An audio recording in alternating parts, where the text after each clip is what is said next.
Looks like we are live. We live with it. We are live. What's I'm up, tired of Just got the world? We back. notification. tired of shit around my face. Y'all Like, miss us? Biden Harris. Biden want Harris. some gang. What's good, Oh, y'all? hey everybody. Welcome. Sydney, what were you saying about your necklace? I was just saying Biden Harris 2020. Oh, okay. I've That. been seeing you with a few necklaces. Is that the same necklace you were taking pictures in earlier? Yup. Made by my mother, handmade, hand stamped. Oh. Oh, that's Is she selling nice. them? Yeah, she is actually. I'm just trying to get her shop together, child. It's just we over here we try. I'm trying So to get. what's the promo code? What's the discount code so we can get that? As See, soon as I black get it, people. everybody will have it, even if it's after the election. Y'all can still. It's a collector's piece, so it'll be. Black folks be wanting hookups, man. They We want to pay full price for nothing. Well, what you talking about? I mean, I ain't trying to. It is y'all what it know. is. I just gotta get her together so that we can get it all online. As soon as I get it, you guys will be the first ones to have it. All right, we got a lot of people on, so let's go ahead and get started. Oh, we about to get started right now. We Yo, got a crowd here tonight. Oh, already know what's happening, yo. Check it out. So, yo, it's another episode of BH Dub by Harris Watch. You already know what it is. It's your boy Drew Comments, and I'm just hit y'all with it's your boy, even though I am plus 30, which lets you know we all discombobulated.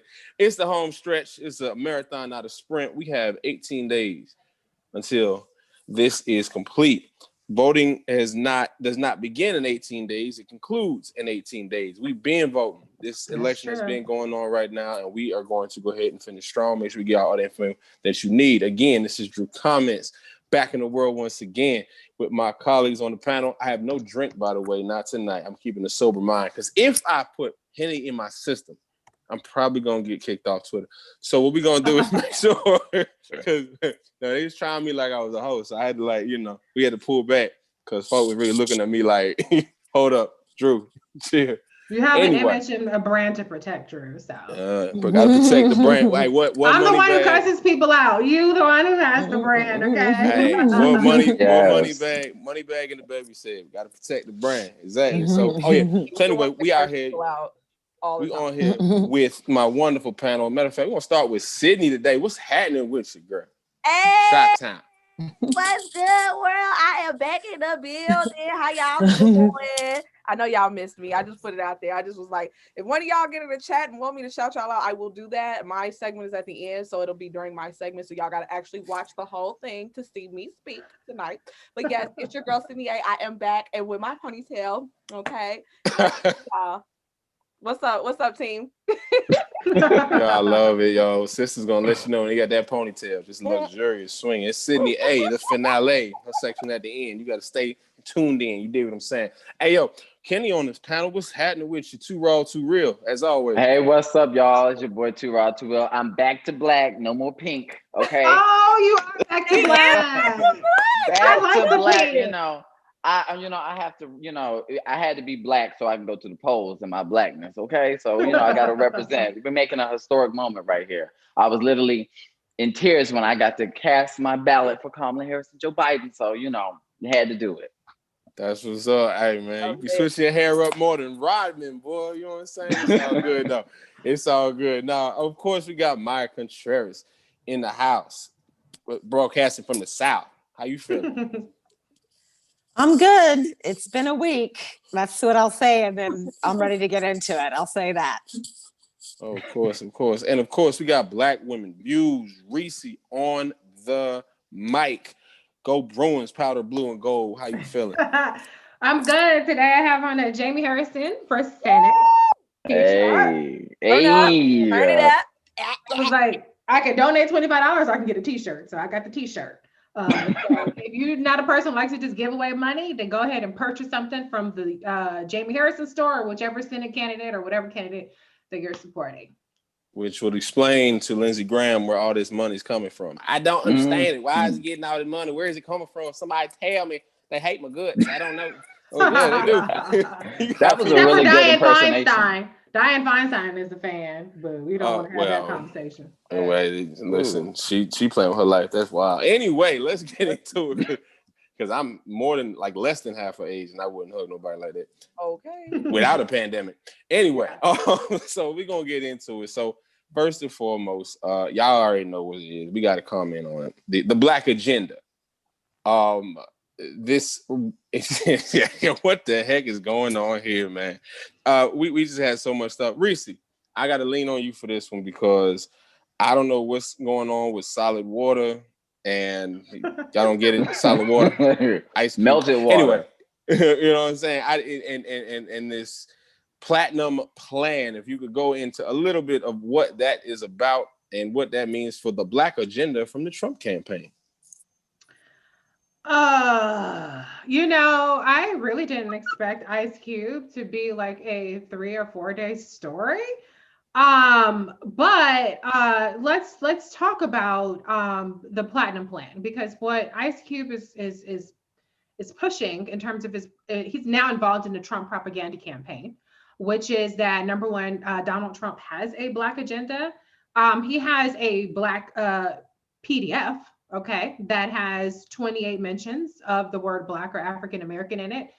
But he does not have an agenda that has any credibility, because all we have to do is look at what he has done for the past almost 4 years to understand that he has no intentions whatsoever of following through with any of his promises. And in fact, the assertions that he makes in his platinum plan, which is 2 pages, 1 page is some bullet points of lies suggesting that he's done X, Y, and Z for the Black community. And the next page is more detail, expanding on the first page. So I'm just going to get into a couple of just high level things about the platinum plan, because it's a scam. And we don't have to just take his word for it. We actually have receipts. Now, unfortunately, his receipts are expired. You cannot take it back. You cannot get a refund. Okay. There's no money refunds for this receipts, but it is what it is. So let's just go through just a couple of things. One of the things that Trump claims in his platinum plan is that he has been about prosperity for Black Americans. He says that he's the first president to provide long-term funding to historically Black colleges and universities. That's not true. That's just flat out not true. He's not the first president to do that. In fact, HBCU funding increased under President Obama. The increase that he actually continues to tout about what he's done for HBCUs was secured by Senator Kamala Harris. That's just a fact. There's reporting on this. But Senator Kamala Harris is the one who secured a 14% increase in HBCU funding. Donald Trump has actually suggested that HBCU funding is unconstitutional because of the race-based nature of it. He's also, with his recent executive order on anti-racism training, is something that could endanger the funding for HBCUs. So Donald Trump is a threat to HBCUs. Another thing I want to point out when it comes to that is that to HBCUs, Senator Kamala Harris has not only just increased funding for HBCUs, but when it comes to this COVID-19 response, she secured an increase in funding for Howard University, the hospital that's affiliated with Howard University. And so she has continuously championed HBCU funding. This year, the Republicans obstructed HBCU funding. Donald Trump said nothing. Senator Kamala Harris was on the Senate floor calling out her colleagues. So that's just one thing. That's just a blatant lie about what he is asserting that he has done versus what he's actually done. Okay. So another thing that he suggests in the plan is security. He's actually trying to suggest to the Black community that he's made us safer. He says that by signing the celebrated First Step Act, I'm quoting, that he's brought common sense criminal justice reform to the American people for the first time in decades, while ensuring that our streets and communities are safe for families and business owners. Okay. Somebody says some of it is legit. No, not really.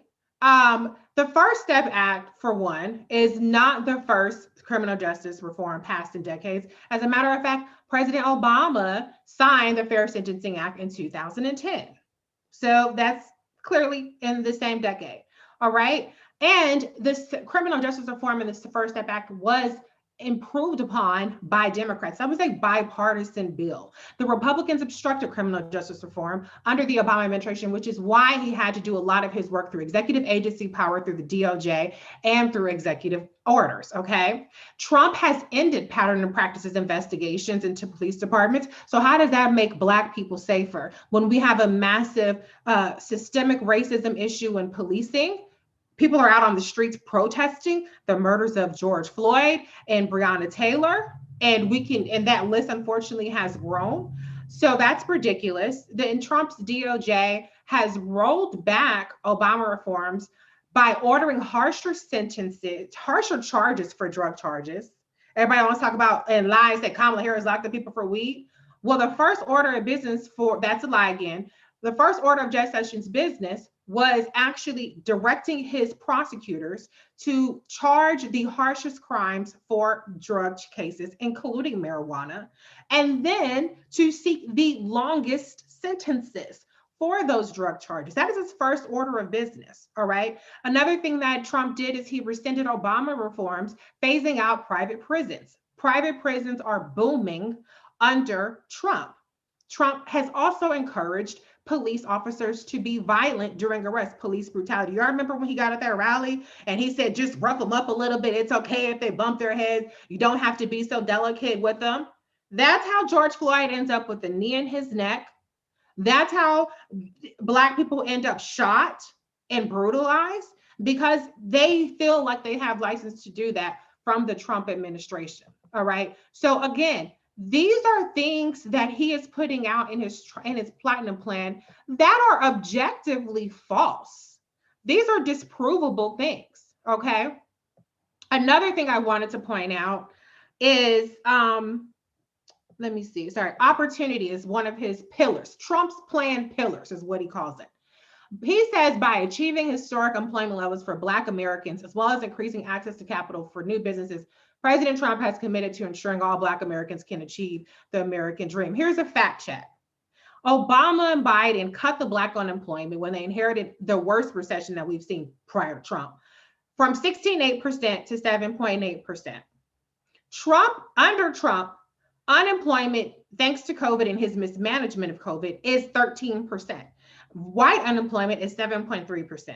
So where's the historic employment levels? There was a time where yes, the Black unemployment was down because it continued on the trend that started under President Obama and Vice President Biden. But we're talking about right now. It does not help anybody if you don't have money to put the food on the table, if you don't have a job, when the jobs are coming back and they're going to white people and not Black people. What the hell the unemployment was in January 2019. That doesn't do anybody any good at this point. So let's talk about right now in the situation that he's handling right now. The Black median income was higher prior to Trump. 41%, which is 440,000 Black businesses have closed under Trump. A big part of that is when it came to the Paycheck Protection Program, the PPP, which we spent, $1 trillion on? Almost no Black businesses got that funding. So there are things that Trump could have done that he hasn't done. He hasn't addressed the unemployment disparities. He hasn't addressed the business disparities. And there are two more points that I want to make, one of which is about what he says. This is why it's important to critically analyze plans, because what Trump has been smart in doing and the Republicans have been smart in doing in messaging is they throw out these big numbers and people are like, oh, wow, that's a big number. That's impressive. Well, let's put some of this stuff in context. He says under his platinum plan, he's going to create 3 million new jobs for the Black community. Okay, well, the Black unemployment is 13%. The Black labor force is 19.6 million as of 2016. Presumably, it's probably 20 million by now. But I'm just going to go with the last number that I have on record, which was 19.6 million. So that means 2.5 million Black people are out of work.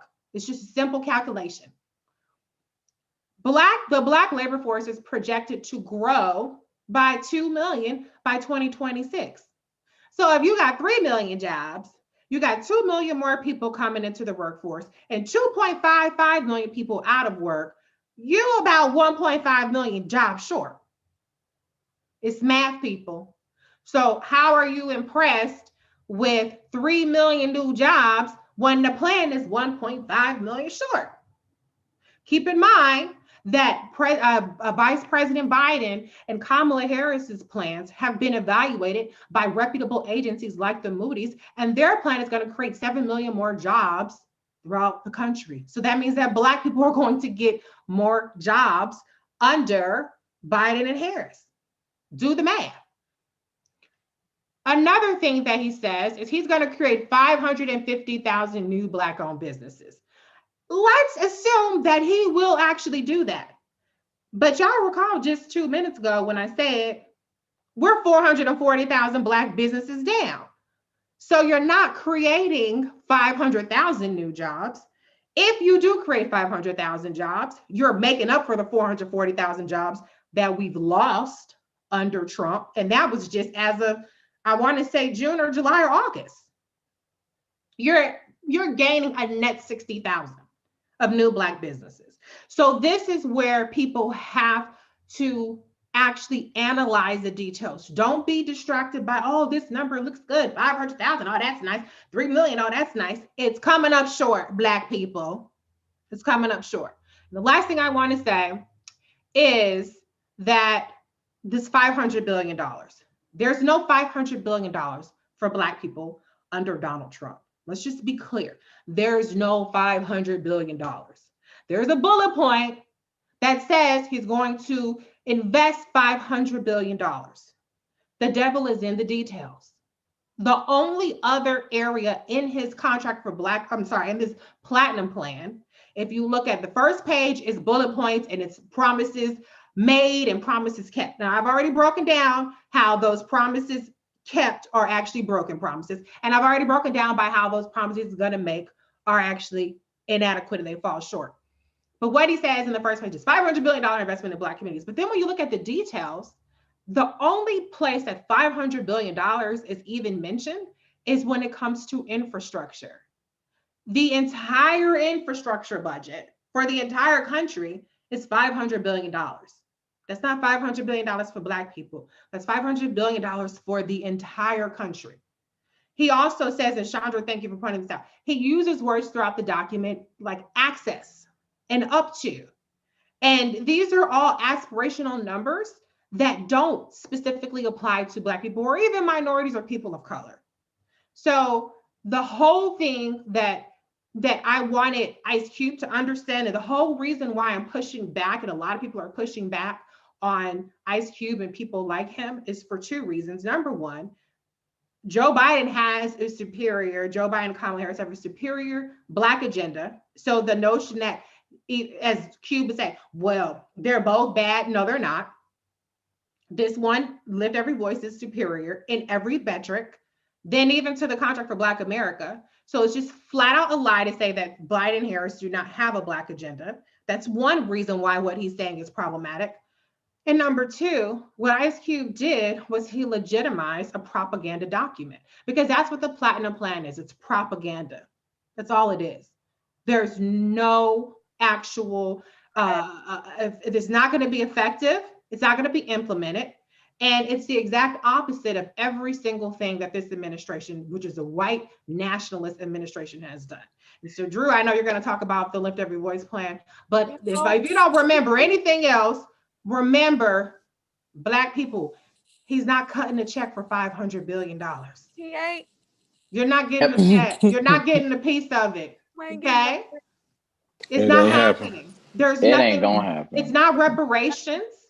You're not going to get free health care. I'll remind you that they're in court right now trying to take away the ACA, which is going to disproportionately impact Black people, which Cindy, I'm sure we'll talk about. You're getting nothing from the Trump administration other than what we already been getting. And that is COVID-19, in which almost every single child that has died from this disease is a Black or Latino child. That's what we get from Trump. This isn't hypothetical. This is what we are getting right now. And there's no plans for it to change. Maya, did you want to chime in? I don't know if you had. And I was just gonna say just really quickly, because I know you're going to talk about what Biden actually is providing in his plan. One of the reasons why I think the internet kind of went crazy over Ice Cube and Diddy's proposals was because it is only 18 days, almost 17 days before the election.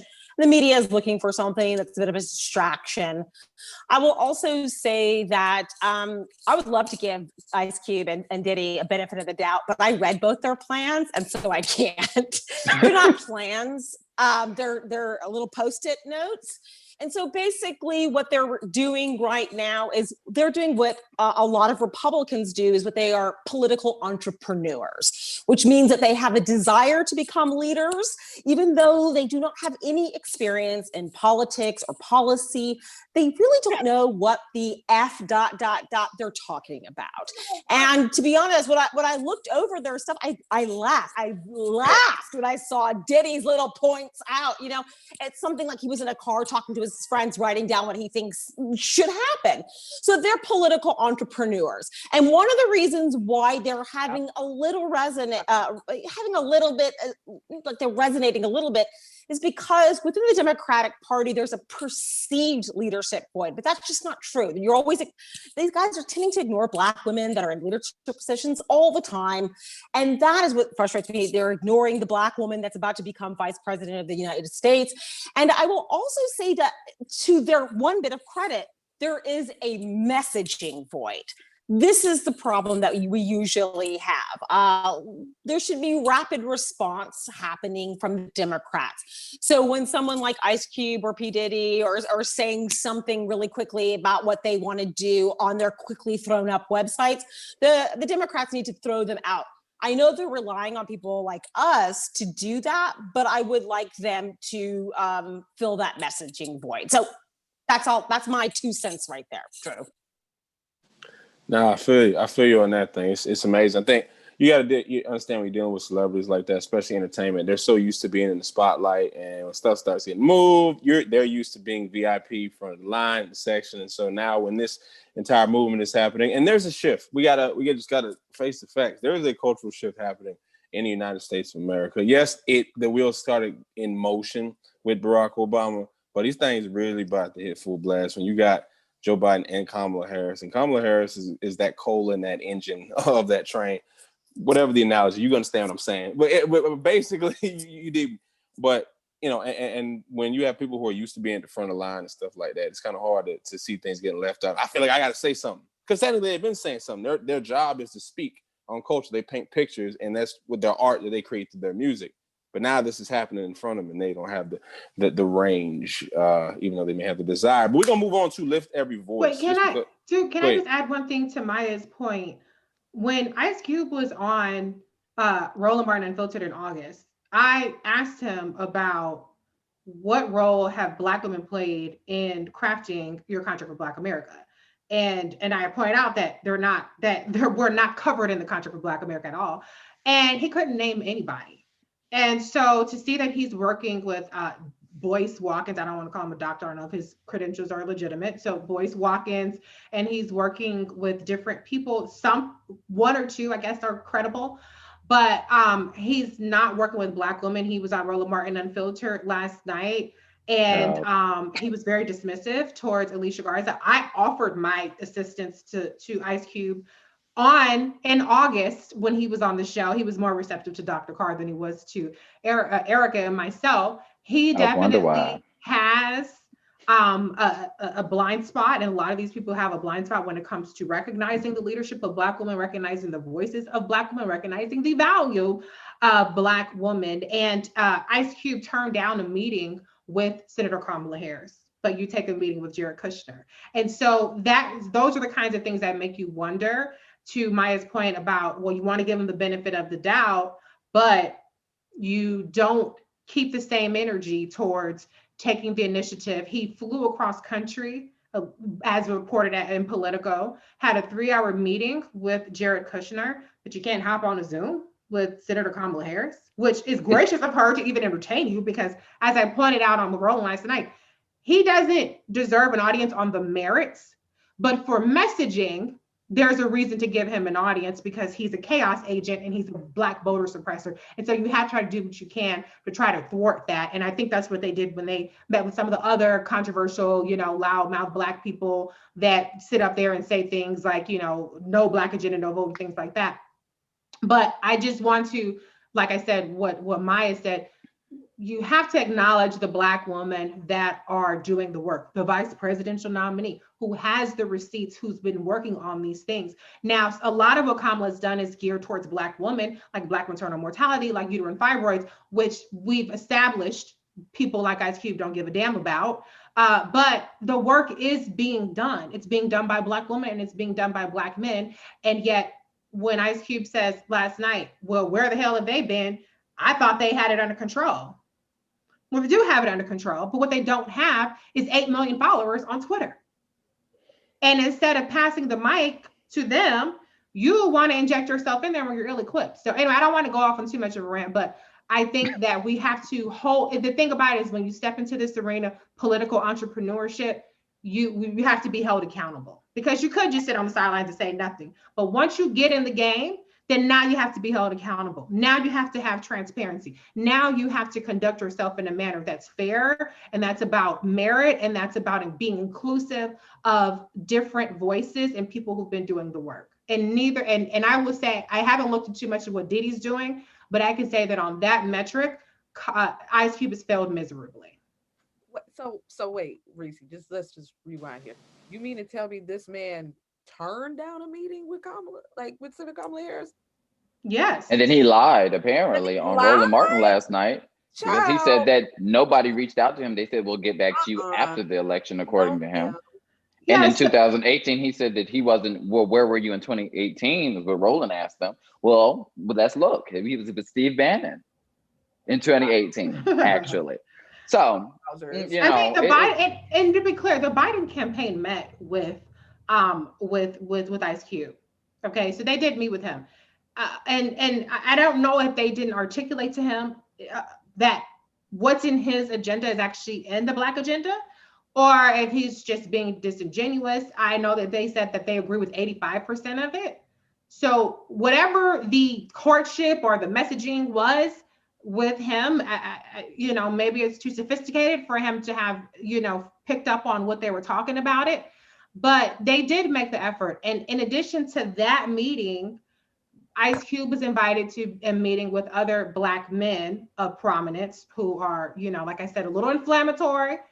And he declined that meeting. So that meeting was with Kamala Harris personally. And we know Kamala, for instance, she reached out during the primaries to Luke, who was very disrespectful and very critical of her. So we know that she's willing to make herself available and have these tough conversations. And yet he could fly across country to be in a meeting with Jared Kushner for 3 hours. But then he didn't want to admit to it when Roland asked him, who did you meet with? He did not mention the president's son-in-law and senior advisor. That's suspect. The disrespect of it all to Black women. And then people wonder why we trying to highlight Black women in this election, because they are the base of this country. The Democratic Party, it's pretty much y'all. Y'all have literally built this from your backs. It's ridiculous to actually just leave them completely out of your own contract and then expect more. I'm gonna say this. Anyway, I'm gonna move on to Lift Every Voice. First off, if there was any kind of person that you would want to reach out to, if you were Ice Cube from California and you were looking to make inroads into this administration as a Black person, the first person you should have been reaching out to, because she gonna have to say something, is Kamala Harris. Just based on the era she grew up in, where she comes from, you already know, just based on clout alone, that you should be able to get enough of an impact to where she got to respond and y'all can meet and have a conversation and do that. So the fact you would turn down that meeting, that's just weird to me, bro. Do you really want to get your message across? And I know this is petty, but he could not pronounce Kamala Harris's name on Roland Martin Unfiltered. He could not pronounce Kamala's name. He couldn't even read. He didn't even know what was in the platinum plan. He was looking it up in real time. You heard his mouse clicking. I'm like, yo, he is literally struggling to read this plan in real time. I'm like, oh my God. The embarrassment of it all. Well, Yeah, that's weird. Like, I ain't gonna cap. Like, if I wanted to meet with Alma Adams, I'm leaning on that North Carolina A&T like connection hard. You feel me? Like that. If I needed to get in touch with anybody, I was like, I can get to talk to Alma. Oh yeah, we're gonna do that. That's who I'm going to, because there's a probability of success there. So if I'm Ice Cube from Cali, and you got somebody from Cali on Democratic ticket who's a Black person who listens to you and very, very aware of music and just over the decades, bro, I'm a leverage that. That's how you do it. I get my message cut, and we gonna get a meeting going, and just saying this, and this. She explained this and this, and we gonna come and figure it out. Okay, cool. Anyway, moving on. Hey, water under the bridge, or maybe it ain't. I don't know. Water in the pond. Well, anyway, so when we talk about Black agendas, speaking of which, we talk about tangibles. Biden-Harris has a wonderful Black agenda. It's called Lift Every Voice. It's play on the Negro National Anthem. It's a wonderful, anywhere between 22 to 31 pages. I didn't really count. Like, when I look at it, it's digital, and so 22 pages. It's 22 pages. 10,600 words. I hope that was something that you like read. You didn't sit and count all the words, because Reese detail. You might be the one to count every 1, 2. Damn, start again. Word count. Microsoft Word count. Oh, my bad. Okay, I ain't know. Look, because you detailed in the mug. I'm just gonna say. Look, anyway, I can see that. All right, God. 4,567. No, okay, look. Anyway, moving on. So the Biden plan for Black America, this Lift Every Voice, has 6 major regions or 6 major facets that it wants to attack. And those are advancing the economic mobility of African Americans and close the racial wealth gap and income gaps as well. It wants to expand access to high quality education and tackle racial inequality in our education system. Wants to make investments, deep, far-reaching investments in ending healthcare disparities by race. Wants to strengthen strengthen America's commitment to justice. Also make the right to vote and the right to equal protection real for Black folk, for African Americans, because it's a little shaky as it stands. And also address environmental justice. So you got 6 points. Think of it like 6 rings. Michael Jordan plan, whatever you want to call it. Shout out to Sydney, since she's on the panel, Chi-Town.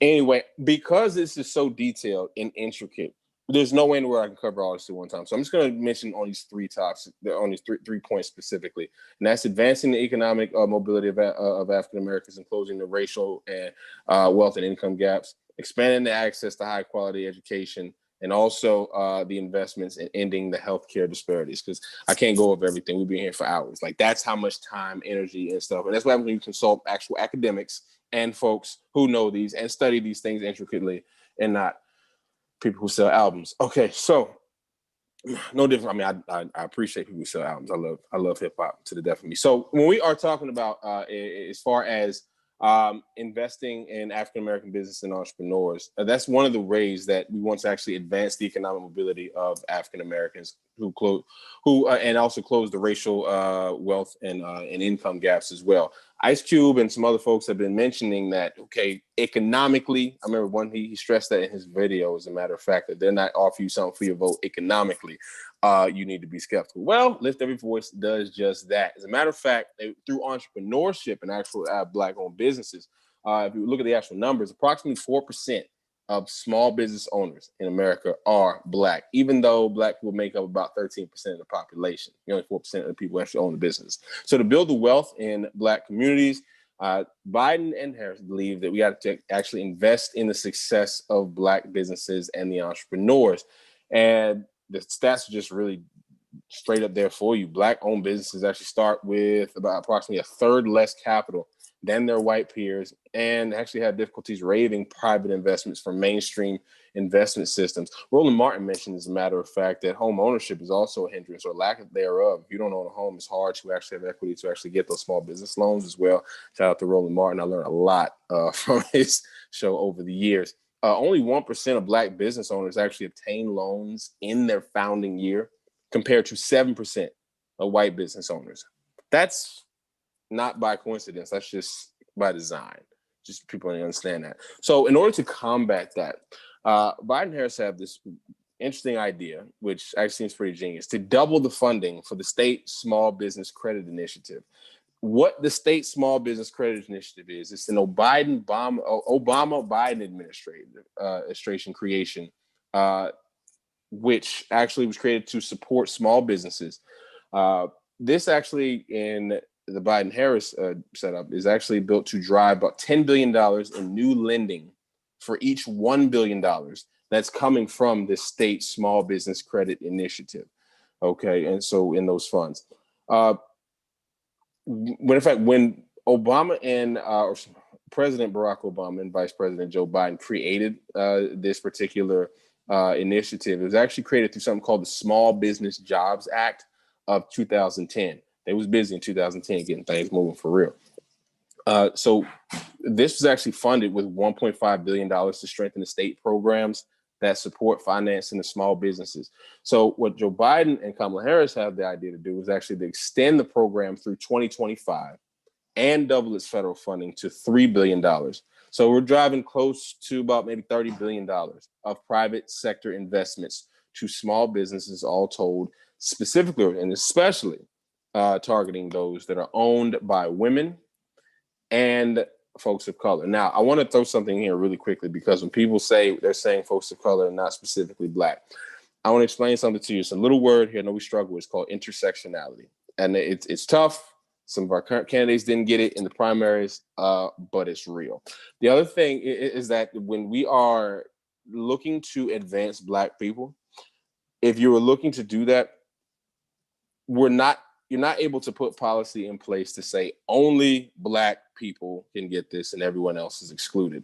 The reason for that is because if they ever challenge something like that in court, which we know the other side would in Supreme Court, it would get shot down.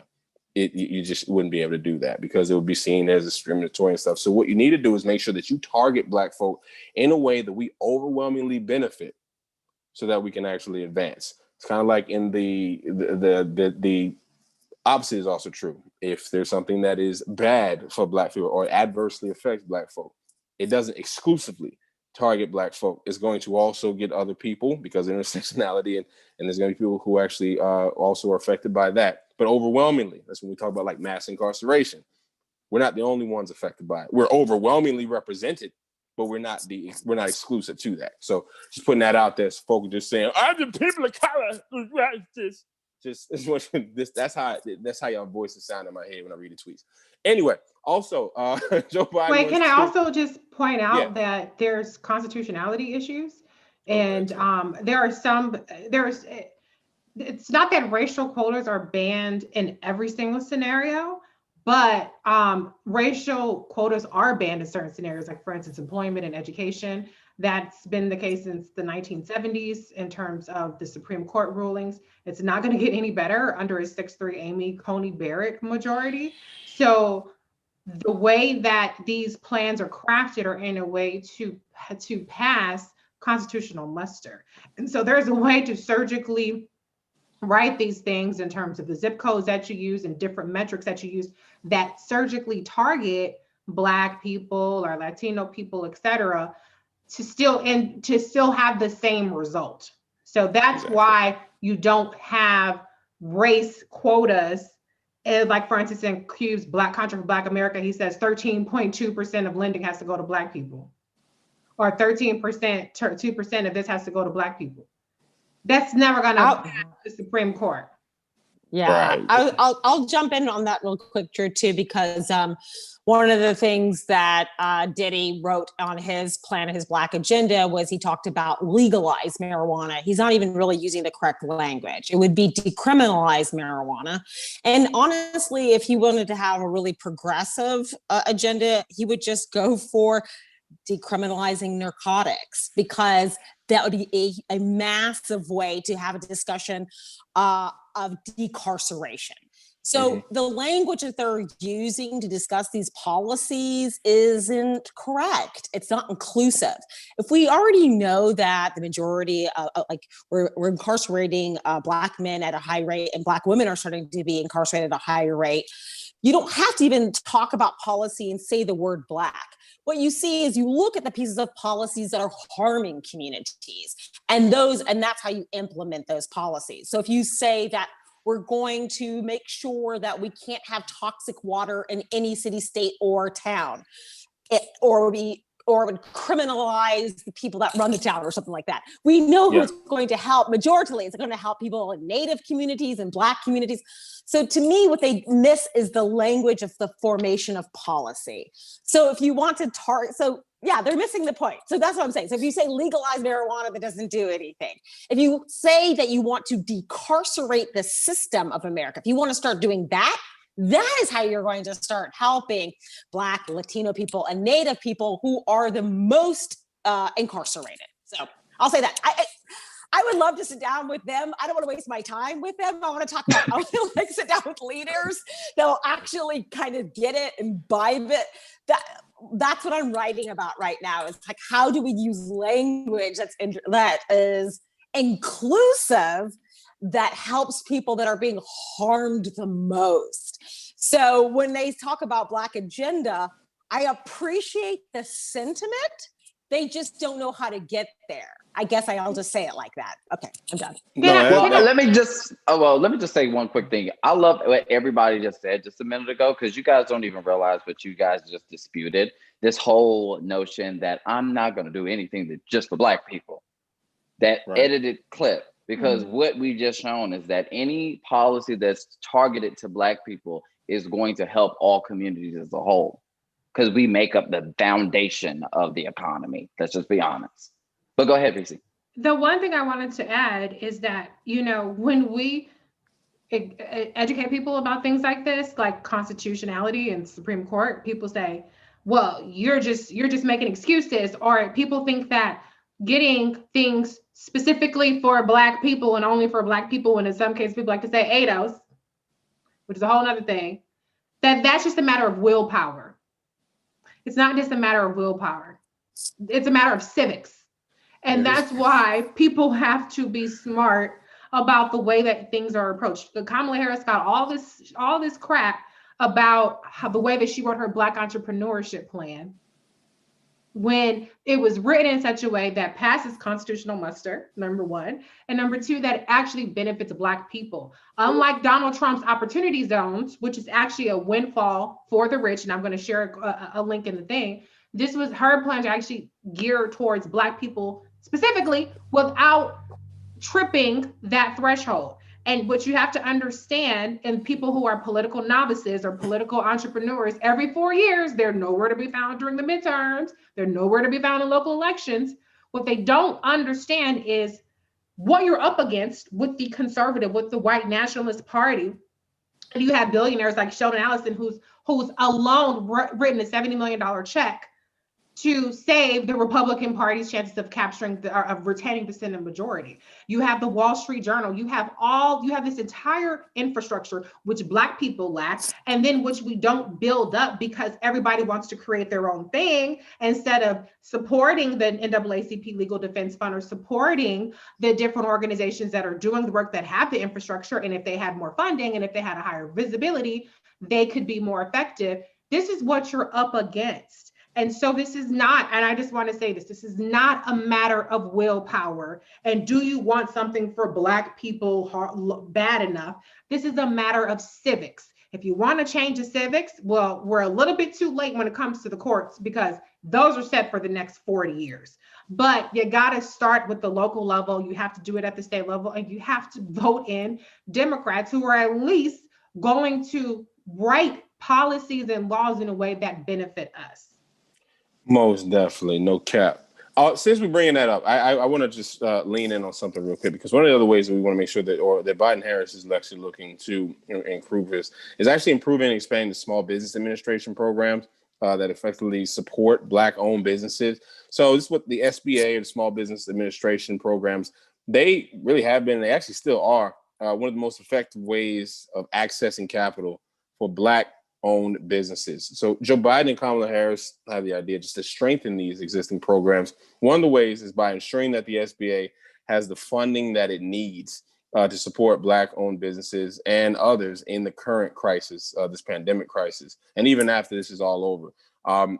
And this is what I want to just call cap on the Platinum Plan, because Trump actually proposed a massive cut, 25% in the SBA budget for fiscal year 2021, including a 35% cut into funding the small business development centers. There's a 20% cut to the SBA micro loan program, and actually like significantly increased fees for the 7A loan programs, which is the SBA's main loan program for small businesses. So when he's talking about, I mean, obviously we already called cap on the $500 billion, but even the idea that he would even care, look at the budget, look at what the proof is in the pudding, as they say. Proof is in the collard greens and the dressing, whatever you want to call it. Look, moving on. They also want to make sure that they increase the funding for Minority Business Development Agency budget, which is people call it the MBDA because we have acronyms for everything in America now. But basically, that plays a critical role in supporting the development and growth of minority-owned businesses around the country, as well as just providing the needed assistance and like to federal, state agencies, so that they actually award minority-owned businesses the procurement contracts. The Trump administration, as we're gonna call more cap on Trump and them, has pushed for a 75% cut in the MBDA's budget as well. So what Joe Biden and Kamala Harris have proposed is that they're actually laser focused on is actually protecting and actually call for increased funding for it. But I want to move on to actually the education, especially when it comes to in tackling racial inequity in our education system. This is a big deal, clearly. So Joe Biden and Kamala Harris's plan, we're actually working with the states, or planning to work with the states, or actually will work with the states, provide high quality, universal pre-K for all 3 and 4-year-olds. Think of this as a head start. Matter of fact, back in the day, there was a head start. I just now thought about it. Back in the day, I'm dating myself, y'all. Y'all see, I ain't as young as I look. You know what I'm saying? It don't crack. But they also want to eliminate the funding gap between white and non-white districts, rich and poor districts, really in order to give teachers a raise and expand the STEM, science, technology, education, math, y'all engineering and math curriculum in the underserved school districts. There's really an estimated 23 billion, somewhere around there. I think it's 23. It's $23 billion an annual funding gap between white and non-white school districts today. That is significant because I ain't got $23 billion to give nobody right now. So what Joe Biden and Kamala Harris want to do is work really to close the gap by nearly tripling something called Title I funding. If you got any teacher friends, you say Title I funding, tripling Title I funding, they know exactly what you're talking about. Some of your teacher friends teach in Title I schools. This is really the federal program that funding schools with a higher percentage of students from low-income families. This funding is actually going to be the first really used to ensure teachers at Title I schools are paid competitively, okay, which is a big freaking deal for the work that they're doing. Also, that that 3 and 4-year-olds also have access to preschool, and districts provide access to rigorous coursework so that the children are actually getting the training that they need. Teacher pay is really important because you want to encourage people to actually get involved in the actual profession itself. That actually works to one of the other things they want to talk about or actually focus on, which is improving teacher diversity. You want folk to get into the business, you got to pay them like similarly educated professionals. So that's it, because we understand that when you have more diverse teachers or more diversity in teaching, the students actually just do exponentially better, especially when it's a Black teacher and a Black child or Black students are having those Black teachers. I'm not going to go into the statistics for that because we're a little low on time here.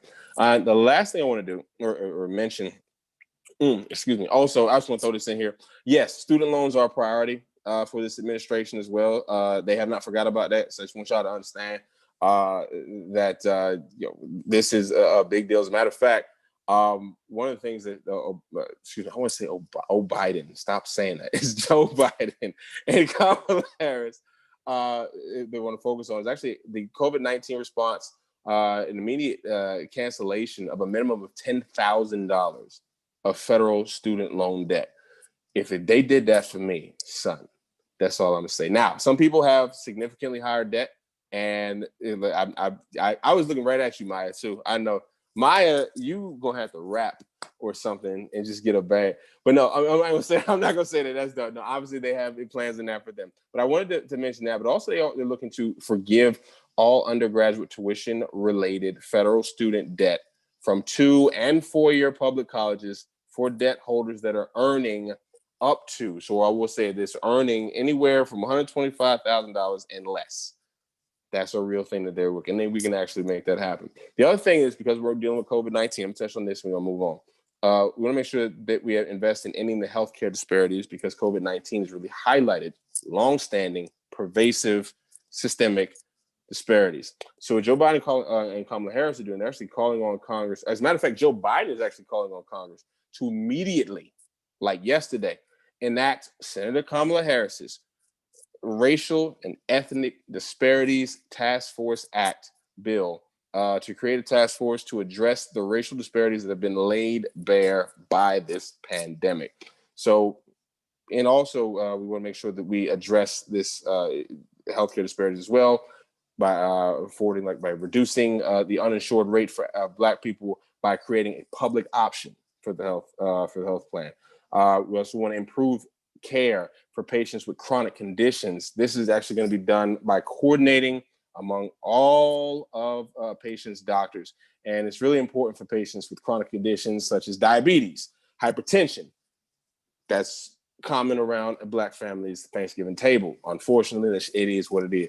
Also, we want to lower the cost for Black people who enrolled in Obamacare plans by increasing the value of tax credits to lower premiums and lowering deductibles by making other changes to how the tax credit is calculated. So that tax plan is going to be a big deal as far as redoing that to make sure that we are significantly benefited, and also lowering drug prices. I don't care what Donald Trump says. Look at the numbers. He ain't lowered jack.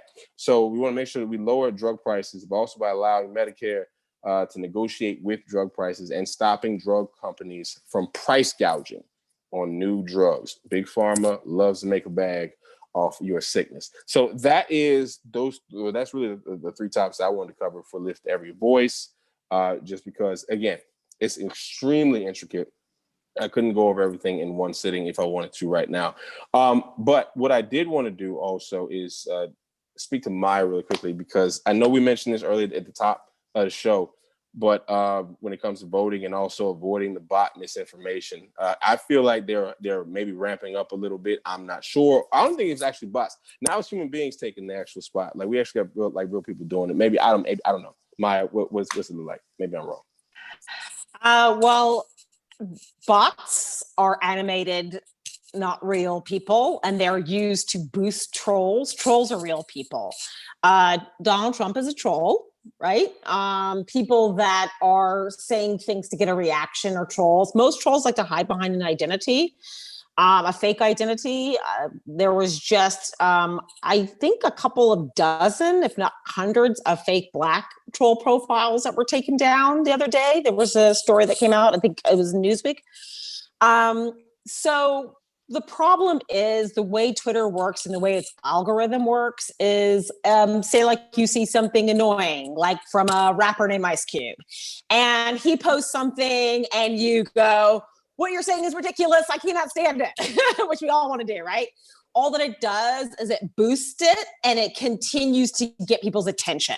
So one of the reasons why someone like Ice Cube's messaging was able to keep moving through the internet is we all kept interacting with it.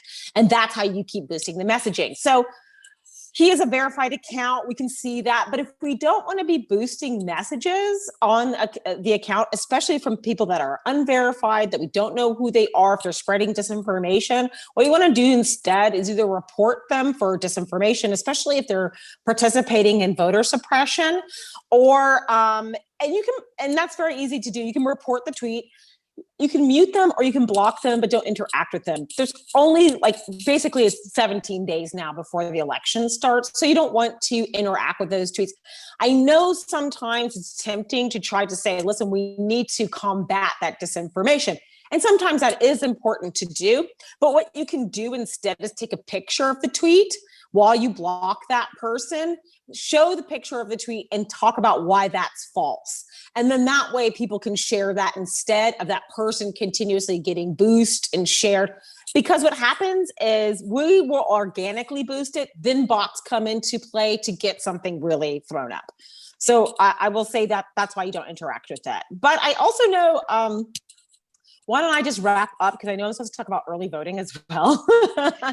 I'll just chat about that really quick, if that works for you, Kenny, and everybody. So I'll just spend 2 minutes doing this. It's 17 days. It's very critical time period right now. There is going to be a lot of disinformation. We're mostly getting the disinformation from Trump. It's really horrifying. It's very exhausting. So what we can do instead is really boost information that helps people. We can be boosting campaigns instead. Jamie Harrison's raised a lot of money, so we don't need to do that, but we can help make phone calls on behalf of Jamie Harrison. There are people that think that we just need to be texting people right now, but people need phone calls. I was calling on behalf of Reverend Warnock the last 2 weekends, and I cannot tell you how many people really appreciated that. There are people that are older, that aren't texters, and they want to hear, they were asking me questions like, do you know how I can find my polling place? And I was able to help them, So you want to be calling people at this time. This is the time to really go all in on ways to be helpful. Because you know what? What's going to happen otherwise? You're just going to end up with a pit of anxiety and depression in your stomach for the next 17 days, trying to combat all this disinformation. Instead, boost good things. We know that we have 25 million people that have already, we're about to get to 25 million early voting numbers right now. Those are inclusive of ballots. Those are inclusive of early voting. We are on track to have a record 150 million people that participate in this election. The Guardian US and the Elect Project are both keeping track of Democrats and Republicans that are voting. They're also keeping track, Guardian's keeping track of ballot rejections in order for people to cure their ballots on time in most states. But right now we should be trying to boost information that other people need to hear. For example, right now in Florida, their Secretary of State is trying to boot off ex-incarcerated people, like people who had formerly incarcerated. They finally got on the registered, they got their fees paid off. She's trying to kick them off the voting rolls right now. A lot of states have 30 days where you cannot mess with the voting rolls at all. It's like a moratorium. You cannot mess with the voting rolls. As you can see, Republicans who put in fake ballot boxes in California and kept doing it, even with a cease and desist letter, Republicans are not caring about, rules, laws, decorum, morality. So right now we need to share information to each other that needs attention instead of disinformation. I'm going to tell you this. I'm going to knock on this wood. Diddy and Cube are not going to have a huge effect on this election. They're just not. And I'm going to tell you why. We've already had so many people that are early voting. We already have people that have their minds made up. There's only like 3 to 4% of people that haven't made up their minds to vote this election. And Biden's about 11 points ahead in most of the states. And then in the swing states, he's about 5 to 6 points ahead. Don't focus on, I don't want to be a Pollyanna, but I'm going to be. Don't focus on the negative. Focus on the positive these last 17 days. Make phone calls. If you're in a state where you can be a poll worker, still try to be a poll worker. They're reaching the deadlines for poll working, but if you can do that, that would be great. Help people get the proper information to get their ballots. There's a lot of panic. I don't have my ballot yet. I'll finish with that. I don't have my ballot yet. There's a possibility that my husband and I will have to drive back to New York to vote. I'm working on it with the Board of Elections right now. I'm hoping that I will still get my ballot in the next 7 days. If you have not gotten your ballot, I'd say by October 27th, you have to make you're going to have to plan to vote in person, just like me. And that's it. That's all I had. Wow. Can I just say one thing about the texting and the phone calls? I know it's annoying that people are getting all this information, like I'm getting text messages from multiple states because for some reason I haven't been kicked off the voting rolls in California. I haven't been there for 8 years now. But usually these are real people that are texting you. So all you have to do is just reply stop to the text message. Almost all of them are programmed where if you just reply stop, you won't get text messaging anymore.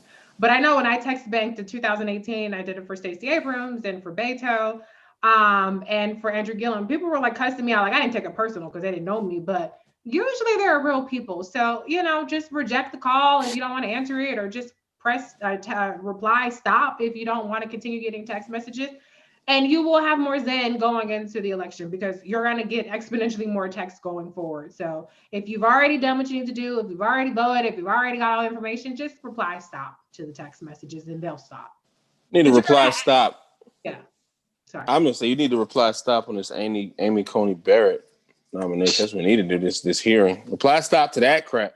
What the heck? Sir. What is this? What? I mean, listen, I don't want to come off, and this is just me. She only been a judge for like 3 years. Are you serious? Like, no, Supreme Court? No. Faith Jenkins need to be on there before you, baby. No. What is this? Who? You know, it's crazy. I want to make this. I'm going to open the panel up to everybody here, but or open it up to everybody on the panel, rather. When she had her notepad and she held that thing up and it had nothing on it, even though she couldn't remember the 5 guarantee freedoms in the Bill of Rights. That's interesting. But there's nothing on your notepad. You know what that lets me know? So I ain't got to take notes. You know what I'm saying? We got the both society. I'm just here so I don't get fined. Like, she really could have. She should have wrote that down on that. I'm just here so I don't get fined. Or lies and bigotry don't require notes. It's very, very simple, Joe. She just lied, and she obfuscated the entire time. She didn't say anything the entire time. Very evasive. Yeah, you don't need notes for that. Yeah. She like dodgeball. She was just ducking and dodging every question you could throw at her. But that was the attitude when Kamala, she became real vocal when Kamala stepped to that plate. Okay, when Senator Harris came through, Miss Mama's got her voice all of a sudden from Ursula. Oh, okay. She knew she could bullshit. I love how, like, even though she totally did not answer any question, I love how she kept saying, well, I was trying to figure out where you're going with that. So she was trying to outsmart Kamala, and Kamala outsmarted her every time and got her to admit that, got her to basically say that things that are completely irrefutable are debatable, which was damning in even of itself. So even when she was trying to be more clever or smarter than Kamala, she ended up looking like a fool. You know what's funny though? I liked how Amy Klobuchar dealt with her though. Now you met your, so with Kamala, there's that contention. How dare this Negro up here talk to me? I don't know who you think you is. But when Amy's up there talking to you, oh no, now you're looking at prosecutor, white woman who don't take no mess. Now, what you gonna do now? You ain't got nothing to say. Shook. You shook. I enjoyed that. So shout out to Amy Klobuchar for that. We love seeing you. It's when Karen meets Heather. That's what we saw with Amy Klobuchar. No, seriously. But no, this woman is dangerous. I'm like, not just the fact that, okay, she's only been a judge for 3 years, so clearly underqualified, not qualified at all. The other thing is she's specifically named by a criminal enterprise masquerading as a presidential administration. So that's that there for a specific purpose. I mean that she is literally there to be a puppet for not just Donald Trump, but also this white nationalist agenda that has infiltrated our system of government. Well, not infiltrated, but actually has made itself more pronounced. So this is very damning for things like, I don't know, Brown versus Board of Education to Kansas. This is very damning for marriage equality. This is very, very scary for something that Sydney's going to talk about in a moment, which is Roe v. Wade. That's almost a guarantee. I'll be honest with you, and this is so bad. I don't like being a pessimist. I try to be optimistic in everything I do, but if this woman gets confirmed, listen, if Ben Sass and Mitt Romney want to make these tweets and all these epiphanies, vote no. Just do it, bro. Like, I don't want to hear these tweets. I'm appalled of the destruction of the. Well, you're assisting if you say yes to this. Just step up. We say no. We see what happens in the election. And hey, if Trump finds a way to win this thing, then look, hey, we tried. Hey, let's just keep it real. If you can figure out a way to win this, hey, what we gonna do? But that's obviously not gonna happen. We're gonna blow this dude right out this daggone water. But you know what I'm saying? But just all this, I don't want to hear your conscience on Twitter. I can't believe what I'm witnessing in the degradation of our system. Say no. Just say no. Just say no. That's what they told me with drugs and stuff. That's why I never got on crack. They told me to say no.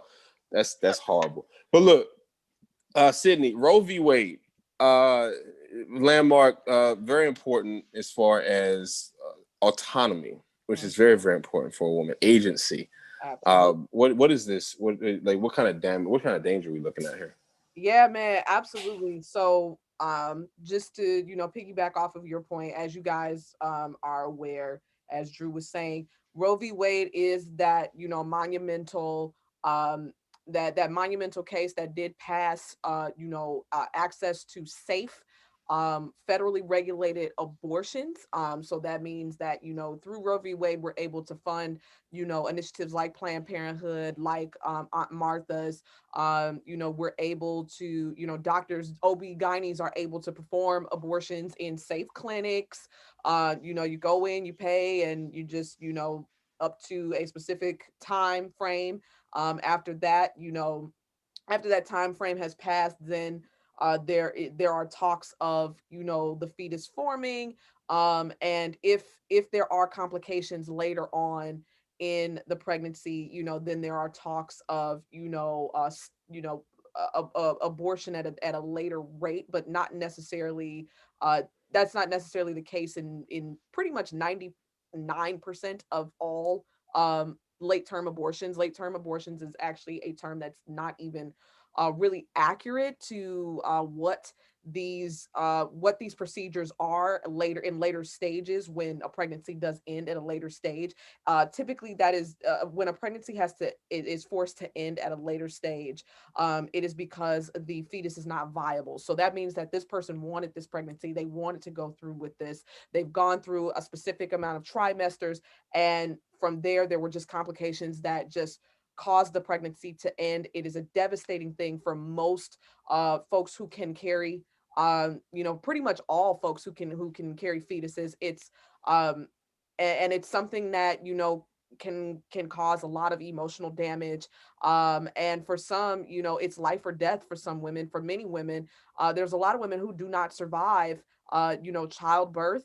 That is something that has been addressed in the Biden plan for the expansion of the Affordable Care Act. So essentially, what Joe Biden and Kamala Harris are looking to do is they're going to they're going to fix the ACA. They're going to expand it to be more inclusive of everyone. So there will be a public option available for those who are worried about a public option. There is a public option already available. I want to stress that, though, because there is this misconception that there is no public option.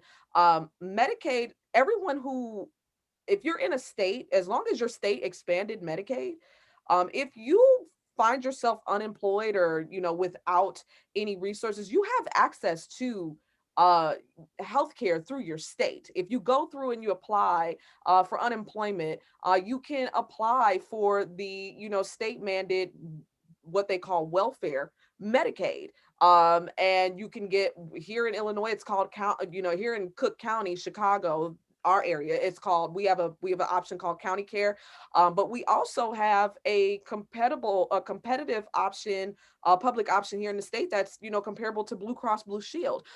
These options are all available to you and there's obviously a buy-in option as well. I do know some folks that are paying out of pocket through Cobra, through different means, but all of this information is actually available in the portal.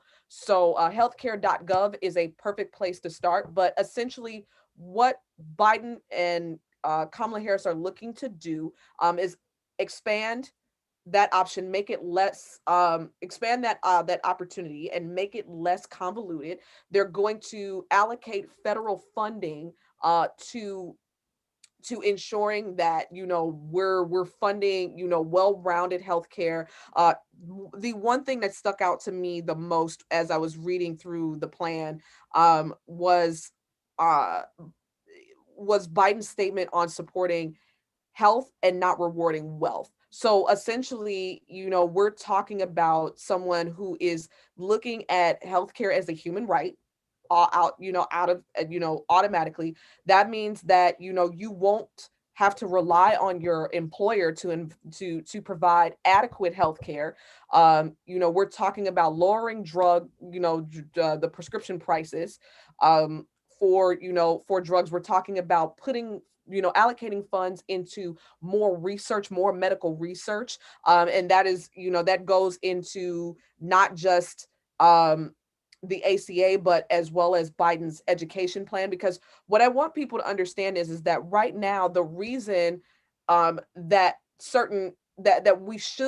we need people to be paying into this option is because we do need, we have to, before we can move into a full public option where everyone, where we have, a universal option later on, we have to allocate funds towards hospitals, research, and education for healthcare providers. Otherwise, what's going to happen is we're going to get this flood of new of new healthcare recipients, and not enough healthcare providers. So there's going to be a backlog of support, and that's the fear that a lot of folks have. So a gradual movement over time prevents a stress on an already weak infrastructure. So right now our medical infrastructure is very thin. Our doctors are spread very thin. I have my uncle is a doctor, my aunt is a cardiac specialist nurse, and I can tell you the stories about how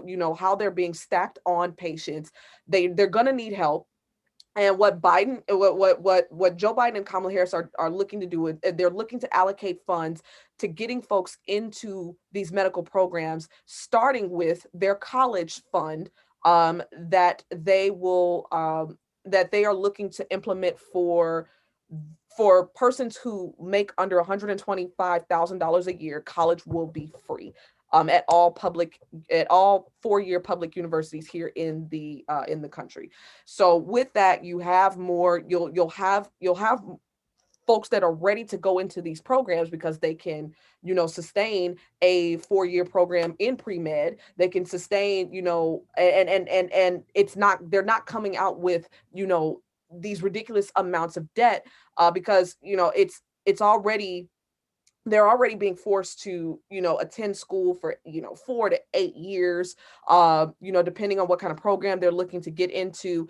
And then they're just tacking on more and more debt throughout that time. So we're looking to tackle this from an angle of, not just getting folks healthcare, but ensuring that the healthcare is adequate and it's up to, that American standard that we're all used to. So that doesn't mean that you're going to, you're essentially going to be pushing, lower income folks into what they call dog hospitals or hospitals that are not equipped. So we're cutting out, that margin of error. We're cutting out, we're looking at, the health disparities amongst minorities, and we're getting more minorities into these doors so that we can have these conversations, so that we can start talking about the ways in which minorities are impacted by the lack of research done around the different health disparities that we all share.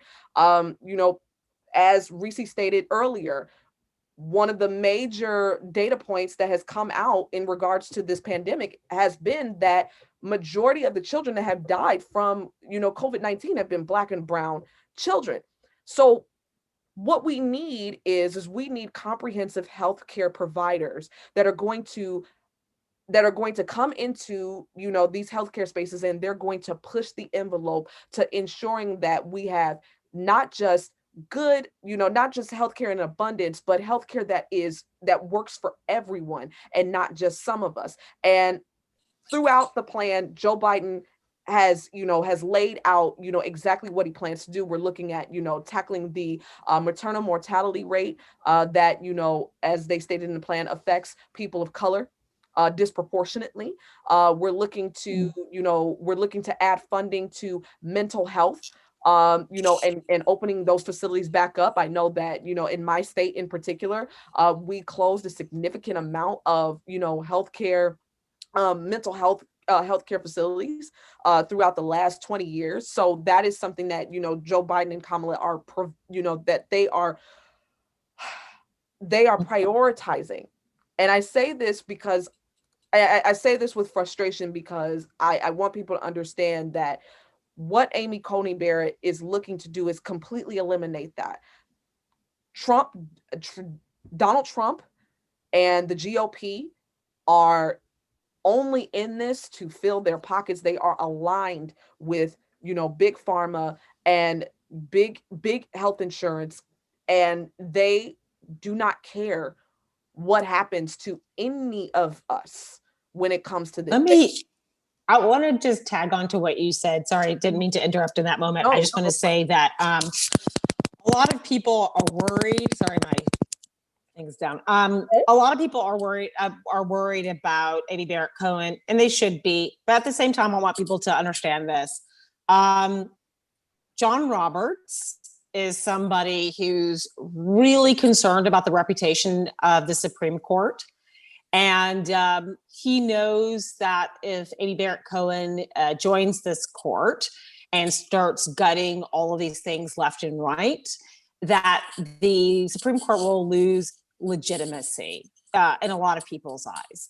And so I know that we do really have things to be worried about, actually, when it comes down to that. But I don't want people to think that it will be bad. It is bad. However, throughout history, when you look at the cycles of people moving too far and doing an overreach in the way that they are, like when Sid mentioned federal funding, Biden and Harris want to reverse or unauthorize the Hyde Amendment, which the Hyde Amendment allowed for federal funding. Right. So the Hyde Amendment allowed for federal funding for abortion, and that was taken away a while ago. So there are things that Biden can do no matter what when if we win. If we lose, it will be a very rough few years. I don't believe that we'll lose the House. I think that we have a chance to win the Senate. And so for right now, I do think that most people do know what's at stake with regard to what they're trying to do, which is austerity, which is severe cuts, which is the harming of everyone who isn't incredibly wealthy and white. Yeah. But I do hope that people do see as well that there will be solutions, including the thing that Biden keeps avoiding talking about for good reason, which is packing the court or not packing the court. So I want people to have a little bit of hope, just a tiny bit of hope, on the sense that John Roberts, I think he's a terrible person. He gutted the VRA. He does not want the Supreme Court to lose all of its legitimacy. If the court becomes something where it is just 6 people deciding that civil rights is an option, civil rights is not an option. That's not an option anymore. If people start thinking of it like that, this is done. And how America, I mean, to me, if Trump wins again, democracy is there. It goes into a very bad slide. So I would like people to focus on the fact that if we win this election, I firmly believe that that Biden will expand the court. It shouldn't be called packing, because the Supreme Court has never had an even number. It's not mandated in the Constitution how many Supreme Court justices there should be. So it can be 9, it can be 10, it has been 10 at one point, it can be 16, it does not matter. And I think that Biden could even say something like, I think the Supreme Court should represent what America looks like. And then he can say, we have our conservatives and our anti-choice people here, and we have our bigots and our sexual assaulters here, and then we have all of these people here that believe in equity, equality, justice, and that's how he can decide to put the court together. So I just want to leave people with a little bit of hope. That's all. My question for you, Maya, would be, Thank you. Yeah, I think obviously if Joe Biden wins, that changes the calculation, but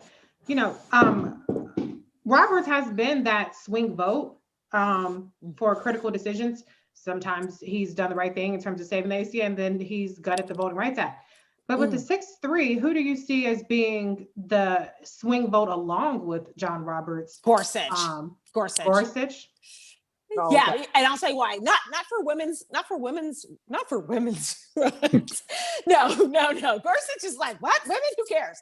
Gorsuch is what Donald Trump feared he was, which is a typical conservative that likes his gin and tonic and to meet up with his friends at the country club and talk about how women should be back in the kitchen and things like that. But he isn't this horrible, grotesque Vulcan person that is Kavanaugh, and he is not this massive originalist in the way that Barrett is, and that the way Thomas is. So Gorsuch, the fact that he would rule to say in Oklahoma, we need to give this land back to Native people. I was like, what just happened? And Trump was pissed and people were shocked by that. So he is somebody that is just your old school Reagan bigot. Do you know what I'm saying? He's like, that's so sad to say that. He's just a regular bigot. He's not the like extreme to like, even when they have put conservatives, when they do the scale of it, and you have the three left over here that are your liberals. Gorsuch, it's like Roberts and Gorsuch are over here, and then you have Kavanaugh, and then obviously Amy Barrett Cohen will be the most conservative on the court of all of them. She is a Federalist Society. I don't want to say, that would be rude to say. Let's say she is just, she's kind of a robot assembled by the Federal Society. You know what I mean? So, and that's it. So she is there to do their bidding. She went through the process of the Federal Society. I don't even want to say that she was indoctrinated. She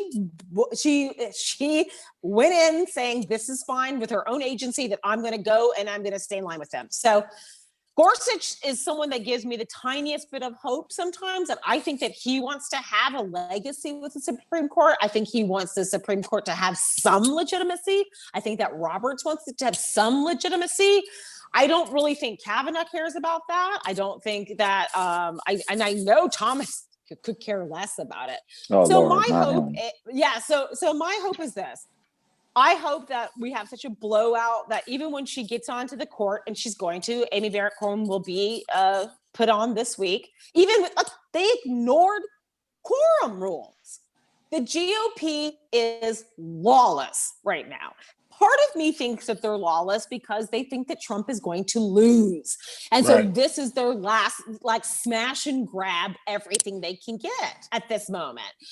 But at the same time, it scares me for them to be this reckless and this lawless like this. But I do have some hope from I'm only on the hope of numbers and the data that I'm seeing. I'm hoping that because we have this early vote, that Democrats did something great.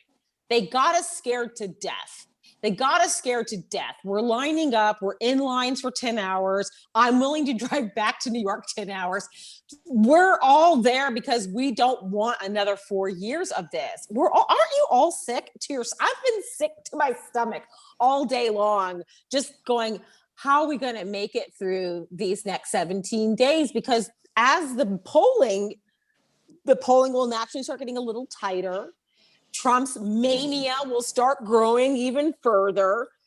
It's going to be rough. However, I firmly believe that the overreach of these last 4 years has been too much for just the right amount of people for us. And I hope that we can all be very, very drunk on November 3rd. I mean, I hope we win that night. You know, no matter what's Yeah. going to happen, No I'm cap. going to be drunk regardless, okay? It's going to be a situation. No I'm cap. going to be comatose. I'm going to be knocked out. I'm going to be in the hospital. I'm like, we need to pump his stomach.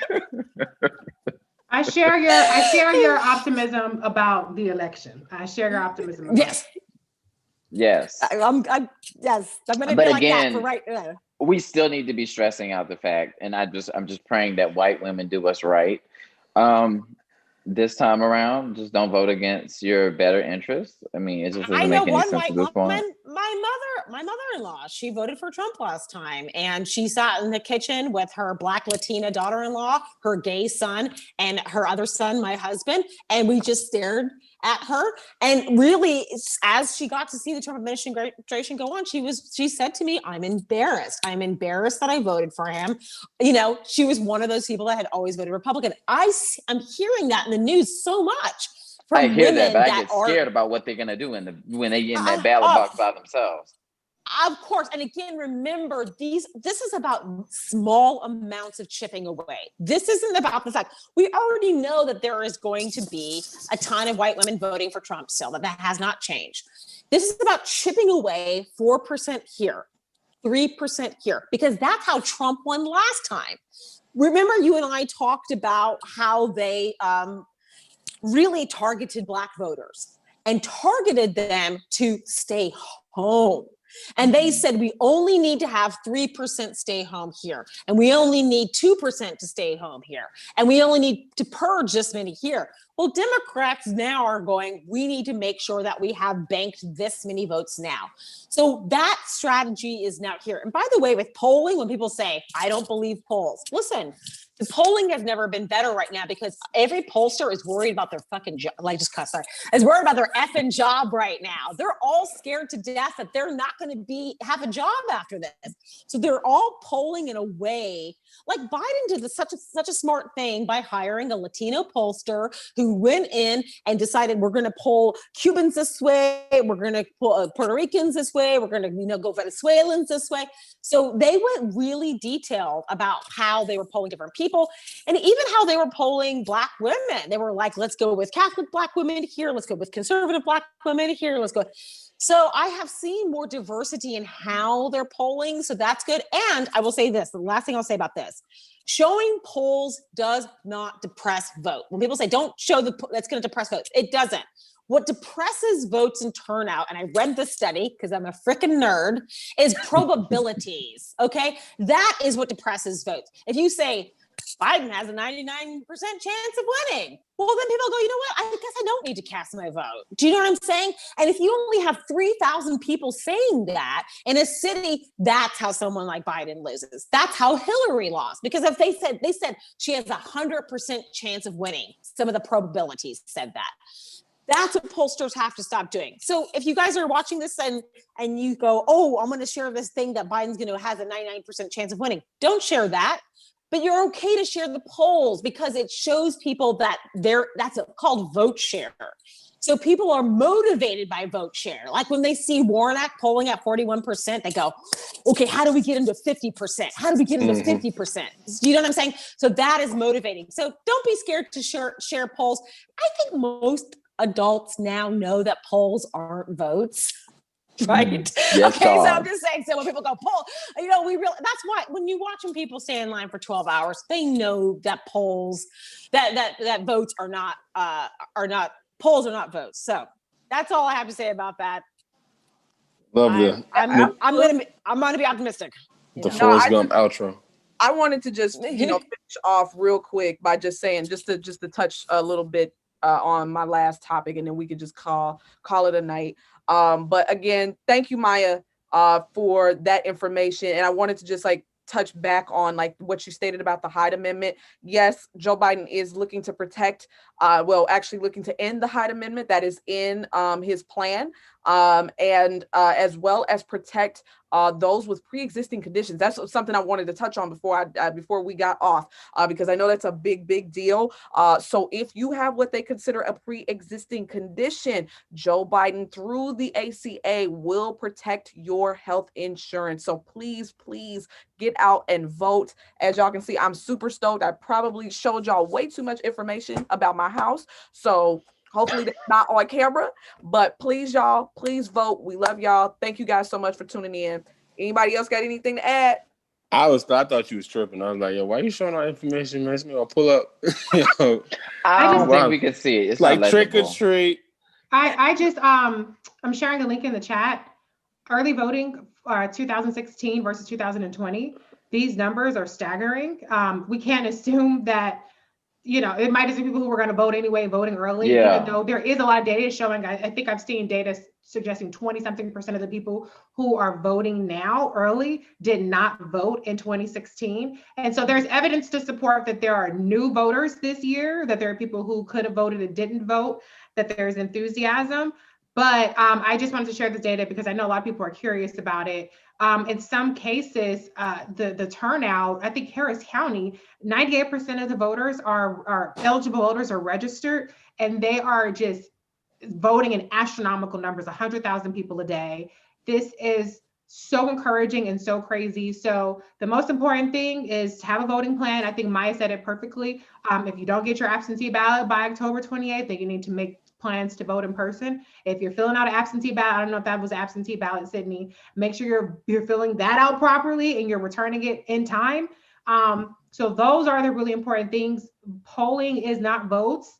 Polling is instructive. It's, you know, so it's great to be enthusiastic about it, but then you have to vote. And so these numbers are just so amazing because early voting hasn't even started everywhere yet. We have a lot of reasons to be optimistic and enthusiastic, but we have to keep the momentum going. And no naked ballots too. Make sure them things covered up. All right. I mean, out here, we don't typically don't slut shame stuff, but we gonna slut shame naked ballots. All right. Cover up. Put them in anyway, we'll move on. How we feeling? I think I'm good. Y'all well, I good? just want to say this. If you guys are in Charlotte, North Carolina, I was handing out water to a lot of people standing in line for a couple of hours. If you guys see me, yeah, I'm going to be out there on my days off handing out water to early voters.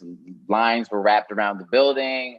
And I'm just coming out of my own pocket on this. So, yeah. So if y'all see me, you know, I'm making sure that I keep you guys in line the best way that I possibly can, because y'all have really been committed in staying in line, and it was super hot.